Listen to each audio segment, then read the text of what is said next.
Selamat pagi, salam Gloria, Tuhan beserta kita. Perkenalkan, nama saya Benedito de Araujo dari Ranting Santo Yohanes Pembaptis Perawang Pekanbaru, Keuskupan Padang. Di renungan singkat THS THM edisi 14 Desember 2020. Senyum pagi membawakan sukacita di kedalaman hati. Pada pagi hari ini, saya akan membawakan renungan yang berjudul "Dari manakah pembaptisan yang diberikan Yohanes?" yang direfleksikan dari Injil Matius bab 21 ayat 23 sampai 27. Marilah kita siapkan hati untuk mendengarkan sabda Tuhan. Inilah Injil Yesus Kristus menurut Matius.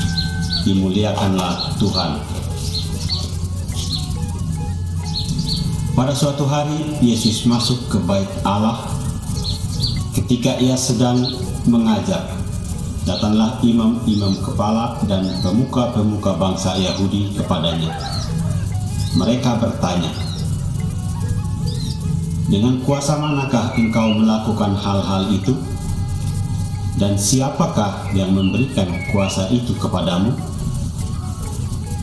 Jawab Yesus kepada mereka, "Aku juga akan mengajukan satu pertanyaan kepadamu. Dan jika kalian memberikan jawabannya, aku pun akan mengatakan kepada kalian,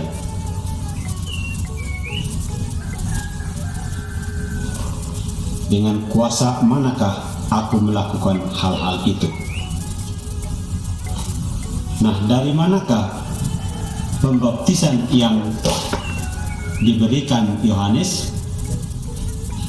Dari surga atau dari manusia?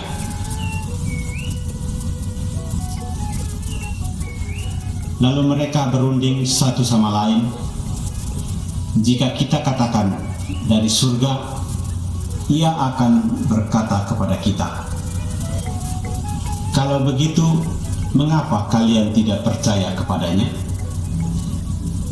Tetapi jika kita katakan dari manusia, kita takut kepada orang banyak, sebab semua orang menganggap Yohanes itu nabi."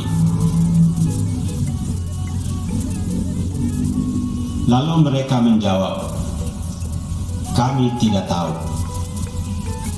Maka Yesus pun berkata kepada mereka, "Jika demikian, aku pun tidak mengatakan kepada kalian, dengan kuasa manakah aku melakukan hal-hal itu." Demikianlah Injil Tuhan. Terpujilah Kristus. Dari pembacaan Injil di atas tadi, saya ingin sedikit membawakan refleksi tentang kuasa. Para tua-tua bertanya kepada Yesus, "Dari manakah kuasa itu engkau dapatkan dan siapa yang memberikan?" Saya pada tahun 2017, saya menebas hutan, terus saya bakar untuk ditanam. Begitu saya bakar, apinya besar. Saya tidak bisa berbuat apa-apa untuk mematikan api itu. Pada waktu itu tahun 2017, Indonesia ditutupi asap. Maka saya bakar itu. Kalau seandainya tidak ada kuasa Roh Kudus untuk mematikan api itu, saya sudah dipastikan pasti masuk dalam penjara. Karena api begitu besar, tidak bisa saya matikan sendiri, maka saya duduk bersila sekitar 15 meter dari api yang terbakar itu. Saya bikin tanda salib dan saya berdoa 3 kali salam Maria, Saya memohon kepada Bunda Maria agar menyampaikan doaku kepada putranya Tuhan Yesus Kristus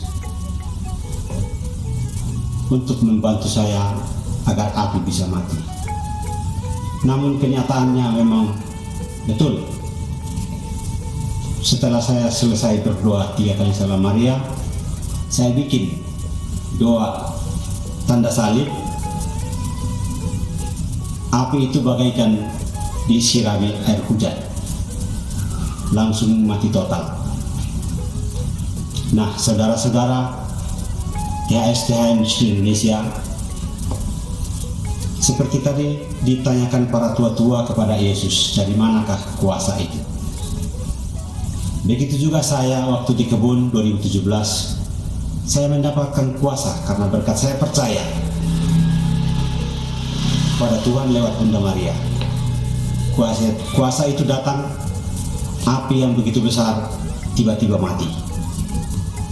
Maka di situ selamatlah, saya tidak akan diapa-apain oleh pemerintah.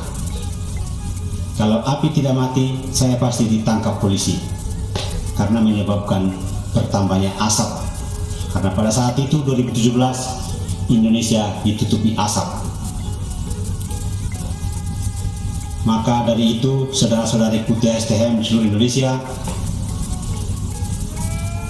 dimanapun berada, mengenai kuasa, kalau kita sungguh-sungguh berdoa kepada Tuhan, maka kuasa itu akan datang tanpa kita ketahui. Kuasa Roh Kudus selalu akan hadir bersama kita jika kita dengan sepenuh hati kita memohon. Dengan rendah hati kita betul-betul meminta, maka kuasa itu datang. Demikianlah yang bisa saya sampaikan di renungan singkat Senin pagi THSTHM pagi ini. Selamat pagi, salam Gloria dari Keuskupan Padang.